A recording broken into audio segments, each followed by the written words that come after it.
Hello everyone, my name is Sydney Davis and I'm a current senior at Syracuse University studying health and exercise science and nutrition. I would like to thank IHOSK so much for allowing me to present my critique on the article Visceral Adiposity Index predicts the conversion of metabolically healthy obesity to an unhealthy phenotype. I would also like to thank my mentor, Joon Kim, for helping me with this presentation. Obesity is known for its relationship to many cardiometabolic diseases. However, this article looked at two different types of obesity. The article looked at metabolically healthy obesity versus metabolically unhealthy obesity. Metabolically healthy obesity are individuals who are defined as obese based on their BMI. However, they do not show the cardiometabolic abnormalities that people who are metabolically unhealthy have. There was a need to differentiate between these two types of obesity, and thus visceral adipose tissue was researched as a strong predictor of metabolic disorders such as insulin resistance and type 2 diabetes. A CT or MRI scan can be used to examine this visceral fat. However, these methods are very expensive and are not readily available. Thus, Visceral Adiposity Index was created to be a reliable indirect indicator of visceral fat associated with cardiometabolic disease risk factors. So the research gap was that it is not clear whether VAI estimated adiposity can be predictive of MHO versus MUO and its longitudinal trajectory over time.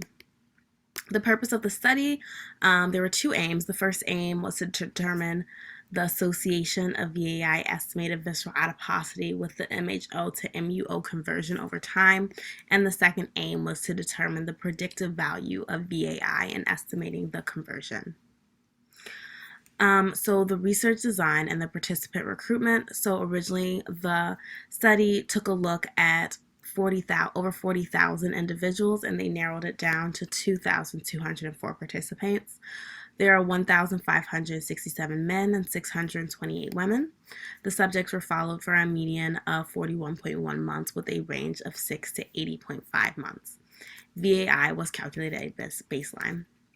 The inclusion criteria out of the 40,000 people were that they had to be aged 20 to 76 years, showed MHO at baseline, had a body mass index of greater than 25 kilograms per meter squared. So in the US, we are used to seeing obesity being defined as over 30 kilograms per meter squared, but since this study was done in South Korea, their cutoff point for obesity is 25 kilograms per meter squared.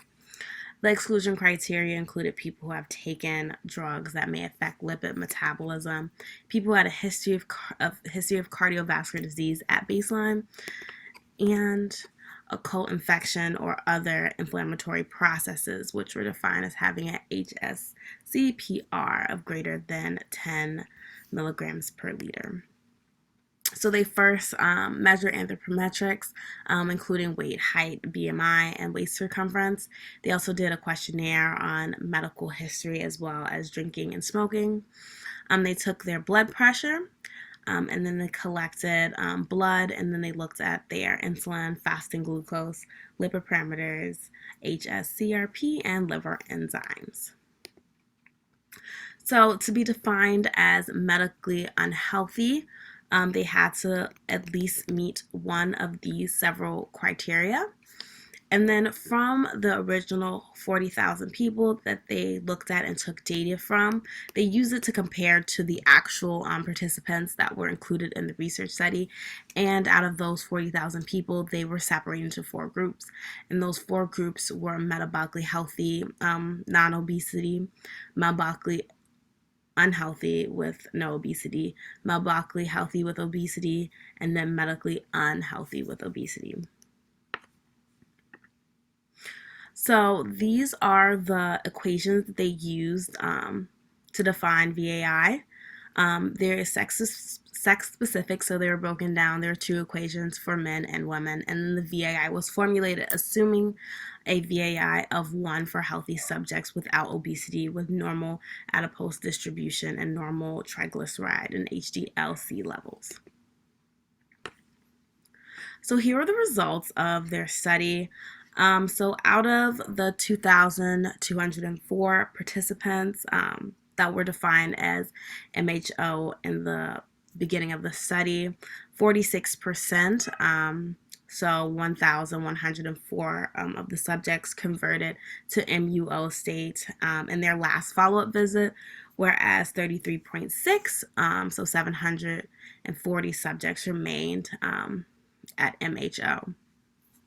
So compared to some of the subjects that were defined as metabolically healthy with no obesity, metabolically healthy individuals were more likely to be older in age, to be male, to be a current smoker, and to be a moderate drinker.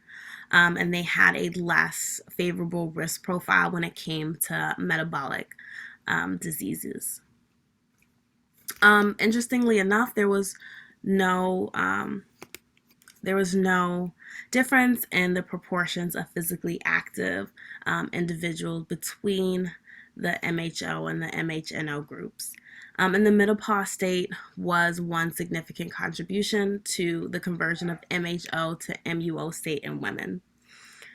And then MHO subjects were characterized by a younger age, a higher degree of physical activity, lower current rates of smoking and drinking. And then compared to MUNO individual, MHO subjects showed a less insulin resistant profile, such as a higher HDL-C level, lower triglycerides, lower FPG, lower HbA1c, and HOMAR levels, despite their higher BMI and waist circumference. So here are the VAI quartiles. So in men, 50.2% in quartile 1, 58.3% in quartile 2, 65% in quartile 3, and 70.9% in quartile 4. And then for women, 42.4% in quartile 1, 48.7% in quartile 2, 55.5% in quartile 3, and 59.3% in quartile 4.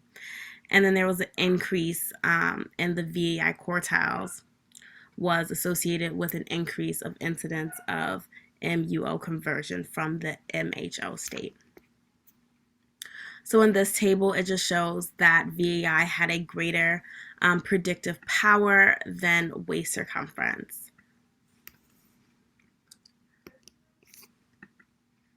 So the conclusion of the study was that the study found that MHO phenotypes with a high VAI value are associated with poor future metabolic outcomes, and the VAI estimated visceral adiposity is well correlated with the prognosis of MHO subjects, and VAI has a good predictive value in determining the MHO to MUO conversion. So for my critique 1 is that MHO and MUO are not clinically used terms.